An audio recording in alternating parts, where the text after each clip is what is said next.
उ सद्गुरु देवाय नमः। उ श्री गणेशाय नमः। उ हनुमते नमः। दरिद्रता भगाने के आसान उपाय। प्रत्येक इंसान चाहता है कि हमेशा उसके घर में सुख समृद्धि रहे और कभी भी दरिद्रता उसके दरवाजे पर न आए। परंतु लाख प्रयासों के बाद भी दरिद्रता घर में आ ही जाती है। हालांकि शास्त्रों में दरिद्रता को घर से दूर करने के कुछ आसान से उपाय बताए गए हैं। जानकारों के अनुसार इन उपायों को करने मात्र से दरिद्रता स्वतः ही घर से चली जाती है। लेकिन कई बार लोग जानकारी के अभाव में कई ऐसी गलतियां कर जाते हैं जिसके कारण अनजाने में वह दरिद्रता को निमंत्रण दे बैठते हैं। यदि इंसान इन छोटी छोटी बातों पर ध्यान दे तो स्वतः ही दरिद्रता घर से भाग जाएगी और फिर कभी आपके घर में नहीं आएगी। पुरानी परंपराओं के अनुसार कुछ ऐसे काम बताए गए हैं जो नियमित रूप से करते रहने पर हमारे घर की नकारात्मकता दूर हो सकती है।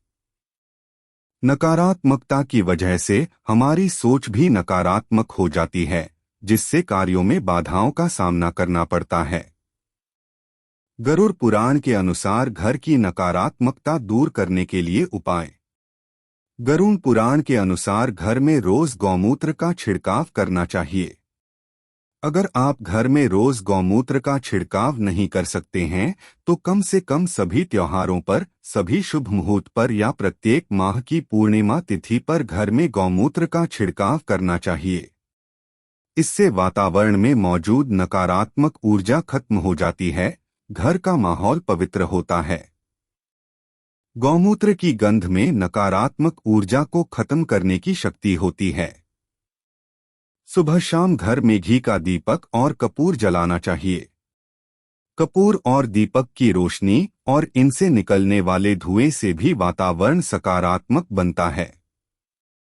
घर के बाहर रोज सुबह रंगोली बनाने की परंपरा भी पुराने समय से चली आ रही है। घर के बाहर रंगोली से भी घर के आसपास से नकारात्मकता खत्म होती है और इसे देखने से हमारे विचार सकारात्मक बनते हैं।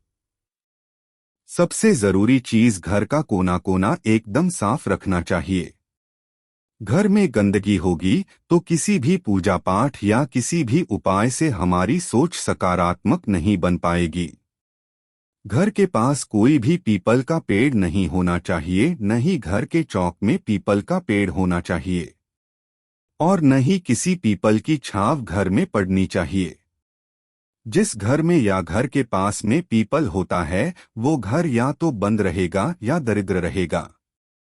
घर में कभी भी 6 इंच से बड़ी मूर्ति नहीं रखनी चाहिए। इसके अतिरिक्त कभी भी घर में पत्थर की मूर्ति न रखें। घर में शंख से बनी हुई झालर कभी भी नहीं रखनी चाहिए। घर में कभी भी बड़ा या सार्वजनिक मंदिर बनाकर मूर्ति स्थापना न करें। घर में हमेशा छोटा मंदिर ही बनवाना चाहिए तथा मंदिर में भगवान की तस्वीर मिट्टी या तांबे की मूर्ति ही रखे। घर के पास बिजली का खंभा नहीं होना चाहिए। यदि आपका घर टी पॉइंट पर हो तो घर के बाहर शीशा जरूर लगवाए। घर के बाहर नजर बट्टू, नजर दोष मुखौटा जरूर लगाएं।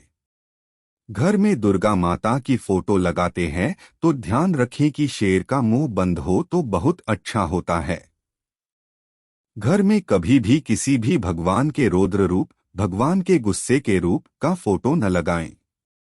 घर में महाभारत युद्ध की तस्वीर या पोस्टर कभी न लगाएं। घर में गंगा जल, मोर पंख जरूर रखें। दरवाजे पर दोनों तरफ पीले सिंदूर में चमेली का तेल मिलाकर रिद्धि सिद्धि तथा शुभ लाभ जरूर लिखे। इससे घर में सकारात्मक ऊर्जा का संचार होता है। घर में हफ्ते में एक बार गोमूत्र के छींटे लगाने से घर का वास्तु दोष समाप्त होता है। रोज एक रोटी कुत्ते को, गाय को जरूर देनी चाहिए। घर का नल टपकता है तो तुरंत सही करवाएं क्योंकि ये अशुभ होता है। राम रामाय नमः। श्री राम ज्योति सदन। पंडित आशु बहुगुणा। भारतीय वैदिक ज्योतिष और मंत्र विशेषज्ञ एवं रत्न परामर्शदाता। Mobile number 9760924411।